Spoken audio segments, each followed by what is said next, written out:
Bonjour à tous, c'est Clément, on se retrouve aujourd'hui pour une nouvelle vidéo, où on va découvrir les nouveautés Lego Star Wars pour cet été. Sans plus attendre, on va tout de suite commencer, c'est parti. Alors on va d'abord commencer par le moins intéressant, c'est-à-dire le calendrier de l'Avent. Donc le calendrier de l'Avent qui va sortir en septembre 2024, il se composera de 368 pièces pour 5 figurines et sera bien sûr au prix de 34,99 €. Donc sur le papier, c'est un calendrier de l'Avent tout à fait classique qui est comparable à ses prédécesseurs. Maintenant on va regarder un petit peu plus en détail ce qu'il y a à l'intérieur. Alors on va tout d'abord s'intéresser aux figurines présentes dans ce calendrier. On aura tout d'abord bien sûr une Leia et un Luke en tenue de Noël, donc avec leur petit pull de Noël, donc comme on a l'habitude d'avoir maintenant dans les calendriers de l'Avent. On retrouvera également la figurine d'Ahsoka, donc ici la figurine aura les bras peints et également deux sabres laser avec des lames transparentes. La figurine est bien sûr exclusive au calendrier de l'Avent. On retrouvera également un clone de 501ème qu'on connaît très bien, qui est identique au précédent. Pour continuer, on aura également la figurine d'un garde prétorien, une figurine qui n'est jamais sortie, et on aura également un super droïde de combat. Au niveau des structures faites en pièces Lego maintenant, on retrouve une multitude de pièces comme d'habitude. On retrouve un Y-Wing, le Razor Crest, le T6, etc. Ce qui est intéressant ici, c'est que souvent les miniatures des calendriers de l'Avent sont des reproductions des sets qui sont déjà sortis ou qui vont sortir. Donc ici, ça peut nous donner des informations sur les sets à venir. Un set qui est déjà sorti, on peut retrouver le Venator, le T6, etc. Et on peut voir qu'il y a également un château de Dark Vador, la Sail Barge, donc potentiellement des futurs sets qui vont arriver pour cette fin d'année. Donc ça donne un petit indice sur ce qui peut sortir, notamment pour la Sail Barge. Je sais qu'il y a de plus en plus de leaks, on a vu les figurines sortir, etc. On verra les rumeurs en fin de vidéo. On poursuit maintenant avec le set le plus attendu de cet été, le fameux Microfighter avec la figurine de Rex en phase 2. Ce set va sortir en juin, il se compose de 99 pièces, une figurine et va être au prix de 12,99 €. Comme on peut le voir sur les images, on retrouve un Y-Wing avec un peu de bleu dessus pour représenter la 501ème Légion du Captain Rex. Et on retrouve donc la figurine de Rex, donc la magnifique figurine de Rex, donc qui est exactement la même que celle du Venator. Donc pour ceux qui avaient acheté la figurine du Venator à 70 voire 80 €, c'est fort dommage pour vous, mais malheureusement on pourra la retrouver pour seulement 12,99 € dans le Microfighter. On poursuit maintenant avec un set qui va coûter 16 €, c'est le robot X-Wing de Luke Skywalker. C'est un set qui va se composer de 195 pièces et on va pouvoir retrouver une seule figurine. Ce set est une continuité de la série qu'on avait eue avec les robots de Dark Vador, de Boba Fett et du Stormtrooper.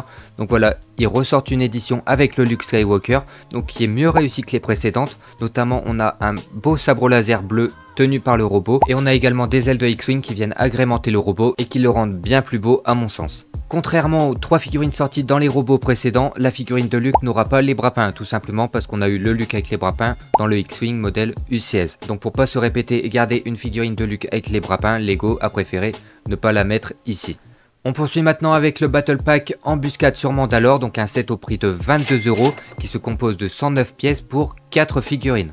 Ici c'est un set très simple, uniquement avec une petite structure et on pourra retrouver également 4 figurines. Un guerrier mandalorien, le mandalorien Nit Owl et également 2 commandos impériales. Donc ici, sauf erreur de ma part, toutes les figurines sont uniques à ce set. Donc pour ce Battle Pack, je trouve le prix un peu cher pour ce que c'est. J'aurais préféré plutôt un 19,99 € comme on a l'habitude de voir.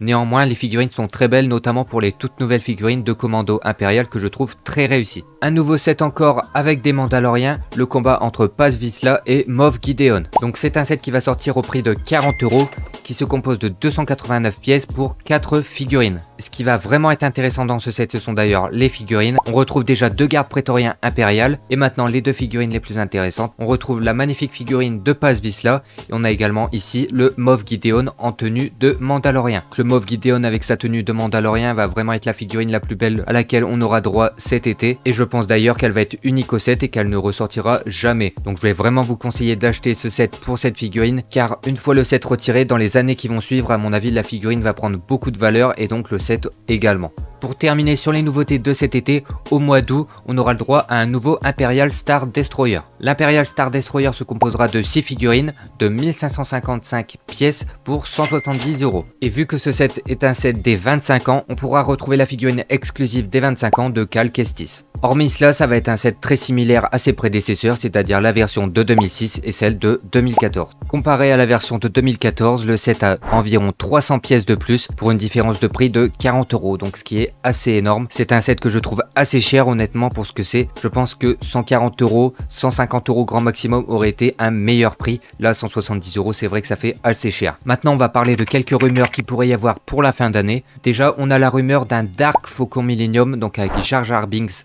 Donc le fameux senior Sith Jar Jar Binks, hein, bien sûr. Pour la fin d'année, on aurait peut-être ce Faucon Millennium noir. Donc voilà, sans plus, pour l'instant on n'a pas plus d'informations. Comme on a pu le voir dans le calendrier de l'avant, on a également un château de Dark Vador et une Jabba Sail Barge. Donc la barge de Jabba qui serait potentiellement le modèle UCS. Et on aurait donc également un nouveau château de Dark Vador. Mais ici, on n'a pas plus d'informations. Donc on va attendre d'avoir des leaks pour confirmer la rumeur. Et également, on a pu voir une image du fameux Jedi Bob. Il y aurait donc une réédition de cette fameuse figurine au sein d'un set nommé le Jedi Bob Starfighter. Il y a eu également quelques rumeurs un peu moins fondées, notamment sur une course-poursuite donc d'un TIE et d'un X-Wing, également un buildable C3PO, mais ici on n'a pas plus d'informations pour le moment, donc ça va être tout pour les rumeurs de cette fin d'année. En tout cas, j'espère que cette petite vidéo sur les nouveautés vous aura plu. Si c'est le cas, n'hésitez pas à mettre un pouce bleu, à vous abonner. Moi je vous dis à la prochaine, c'était Clément, salut tout le monde.